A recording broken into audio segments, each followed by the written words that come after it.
Medwatch 7, sponsored by Comanche County Memorial Hospital. More and more children are being diagnosed with autism thanks to early evaluations. And in today's MedWatch, we'll be telling you why it's so important to take your child to one and what it can do for your family. According to Autism Speaks, in the U.S., every 1 child per 30 children live with autism. About 4 in every 100 boys and 1 per 100 girls are being diagnosed every year. But what is autism? Well, there's not a definite answer. In fact, every case can be entirely different. Autism is a developmental disorder that impacts a person's ability to communicate and socialize, and there's a wide spectrum that can go from high functioning to low functioning. Common signs include difficulty with communication, difficulty with social interactions, obsessive interests, and repetitive behaviors. But all because your child is experiencing these issues does not always mean they're autistic. The only way to know for sure is by taking an evaluation. Why is it so important for people to come and get that initial diagnosis?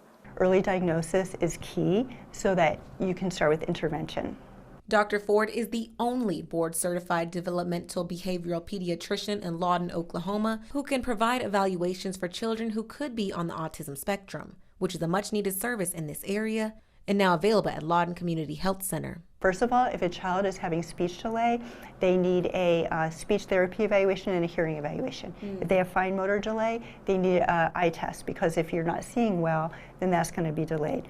The Comanche Health Department has early intervention. They can call the Comanche Health Department, and a parent can call or a physician can call in before that. You do not need a diagnosis to receive early intervention. Parents are highly encouraged to seek a formal diagnosis following early intervention, but sometimes parents may feel scared or even sometimes in denial.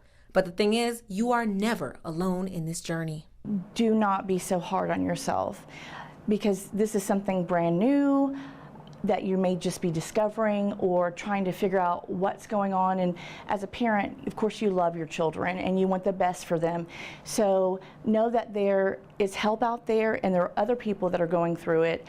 And so just don't be so hard on yourself. That's something I had to learn. Nicole is a mother to 10-year-old twin boys, and they were born prematurely at 33 weeks. She and her husband were able to finally bring their babies home right before Christmas. And like any mother, Nicole was watching her little ones' every move. So, of course, you know, you're sleep deprived, you've got these 2 little ones that you're like, what do I do now? And you're just doing the best you can. And so when they start to grow and develop, and you have 2 of them, I'm noticing there's a difference, there's a change. Probably like 12 months, I noticed that Tanner was a little bit withdrawn, wasn't answering or responding to us when we'd call his name. And so there were some things that I noticed that Taylor was doing that Tanner was no longer doing. So that kind of cued me in to say, what's going on? Thanks to her question, she immediately turned to her friends and local resources like Sooner Start that were available at the time. With Sooner Start, we got therapy in the home, which helped. And it also helped me to think that, okay, I'm going to be okay, because there's a lot to navigate. It's scary. You feel, what can I do? What I do wrong? You know, you start to blame yourself, and you start to get depressed. But don't do that, because it's a lot to navigate through. And there are other moms and dads out there, and I've gotten connected with a lot of them that are going through similar situations.